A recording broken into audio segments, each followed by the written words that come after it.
Hey everybody, welcome back to Home Economics. I'm your instructor, Erica. So it's going to cut to the chase today. We're making girl dinner. So you may be wondering, what is girl dinner? So girl dinner became popularized on social media maybe about a year ago, maybe two. I don't know, years are running together at this point. But essentially, a lot of us women realize that we like to eat a little bit differently. So we like to do a little bit of grazing, maybe have a little bit of this, a little bit of that. Or maybe, we could have a bowl of popcorn and a glass of wine, and that could be dinner. Obviously not the most satiating dinner, but it's fine. So today we're actually making my favorite grilled dinner and one that's actually become kind of popular in restaurants, which is a Caesar salad, some French fries, and an espresso martini.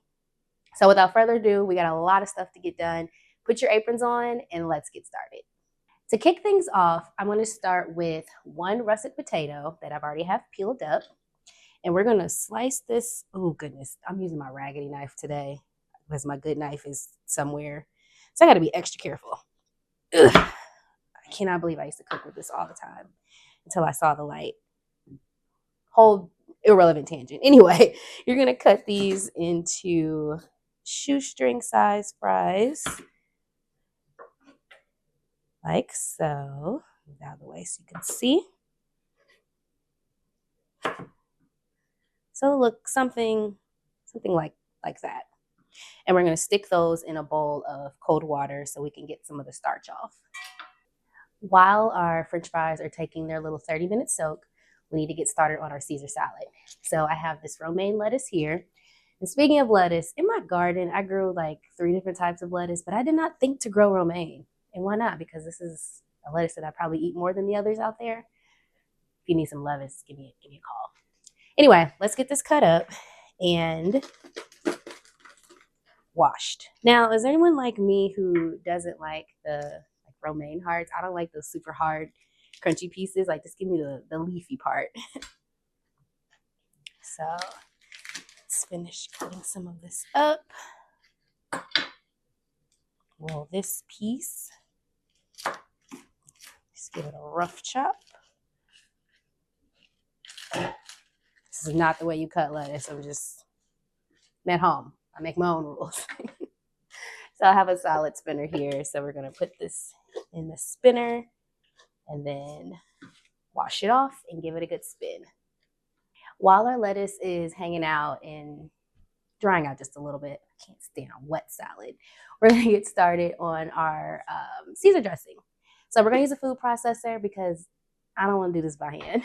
So we're going to first start with 3 garlic cloves.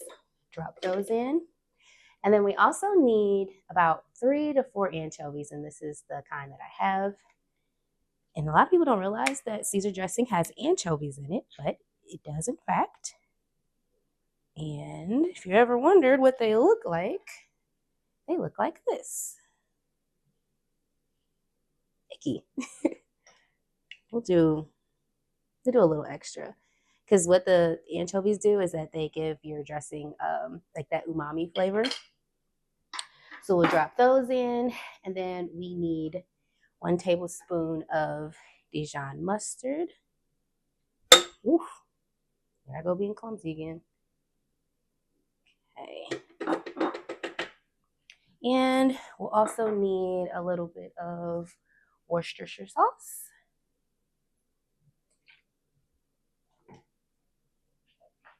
And 1/3 cup of lemon juice. I didn't get the seedless lemon, so we're going to have to maybe catch a few of them. Let's do the other half.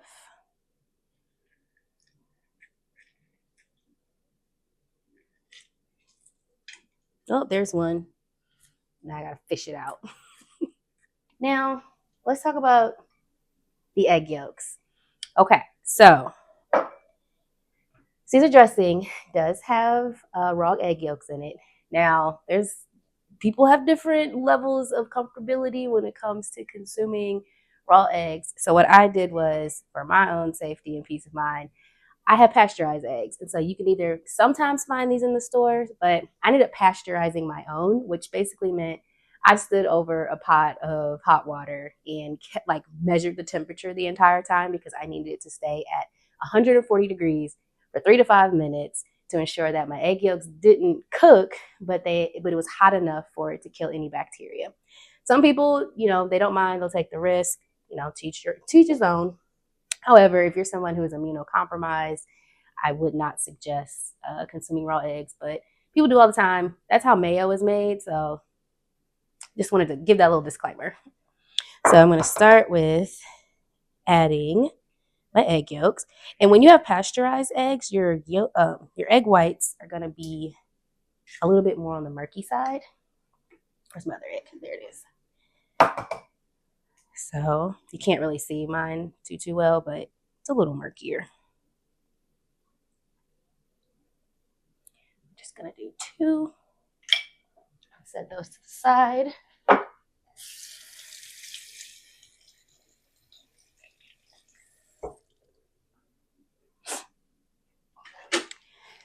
Now we're going to add our grated Parmesan, and we all love Parmesan cheese, so add as much as you'd like. Hands are wet. And we're going to add in some kosher salt, not too much.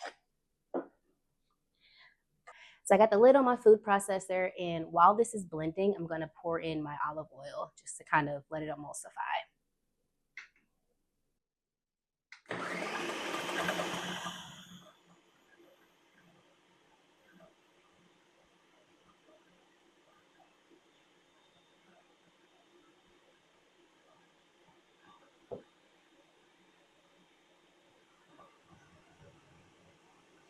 Let's give it a taste.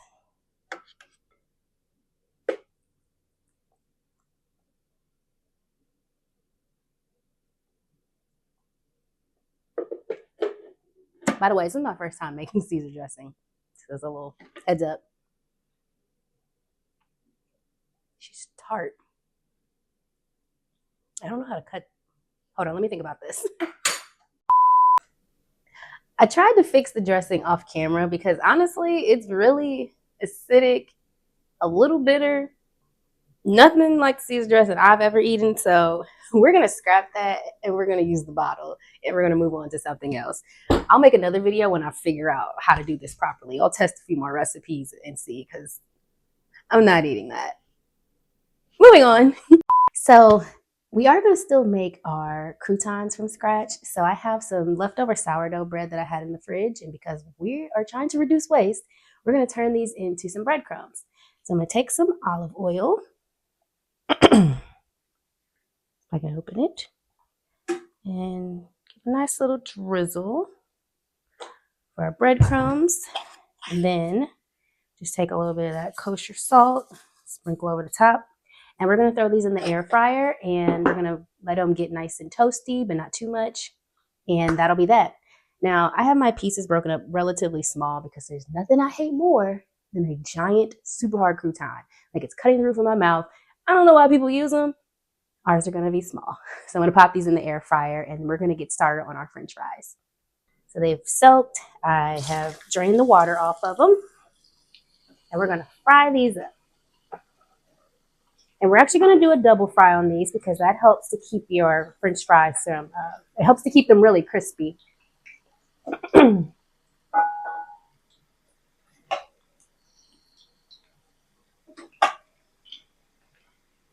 that's our first batch. So we're actually frying these in beef tallow. And so most people fry their fried foods in either vegetable oil or canola oil, but I like to do beef tallow for my French fries because they just taste better to me. Now, is beef tallow more healthier? Debatable, because beef tallow is full of like saturated fats, and like basically like 50% of it is saturated fat, versus vegetable oil has less of that, but it's very processed. And so a lot of times overly processed things can cause inflammation in the body. So it's basically like choosing between inflammation and clogged arteries. Take your pick. But as always, everything is okay in moderation.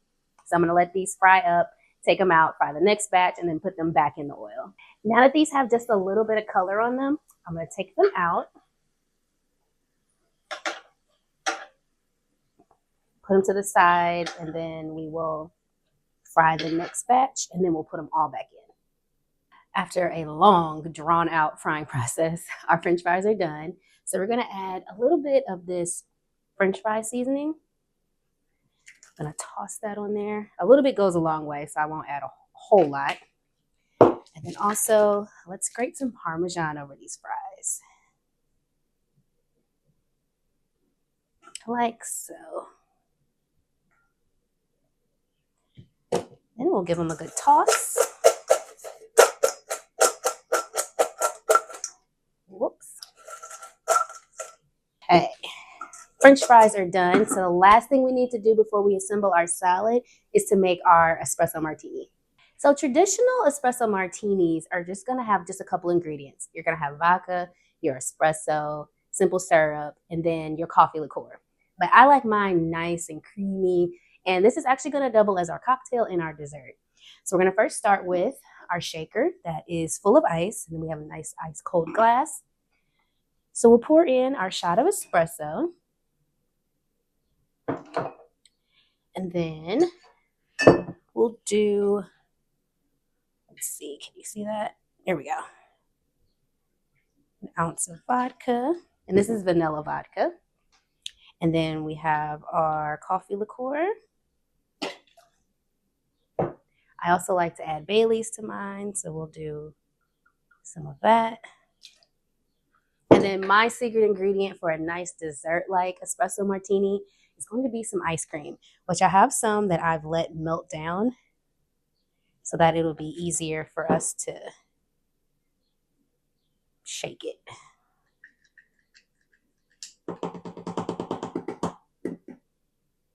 Perfect. Let's put the lid on.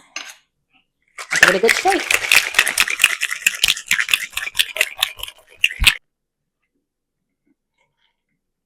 Perfect. By the way, this is coffee ice cream, just to kind of go along with our theme. All right. That's done. Let's get everything plated up so we can eat. So for our salad, we're going to use our store-bought dressing and add that to our lettuce. Not too much.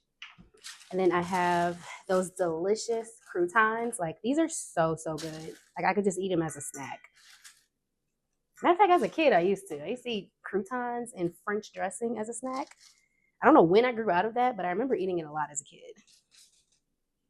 Then, of course, we need lots and lots of Parmesan cheese. Let's give it a good mix.